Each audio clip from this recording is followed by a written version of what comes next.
গভীর নীল সমুদ্রের তলায় ছিল এক ছোট্ট মাছ। তার নাম ছিল নীলা।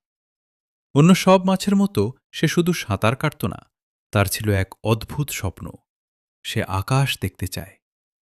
সমুদ্রের অন্য মাছেরা তাকে নিয়ে হাসত।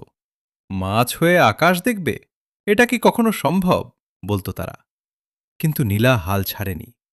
প্রতিদিন সে সমুদ্রের উপরের দিকে সাঁতার কাটত। সূর্যের আলো যখন পানির মধ্যে ঢুকত, তখন সেই আলোকে সে আকাশ ভেবে মুগ্ধ হয়ে তাকিয়ে থাকত।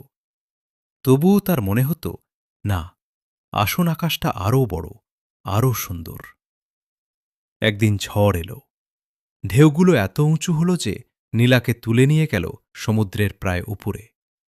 হঠাৎই সে দেখল আসল আকাশ।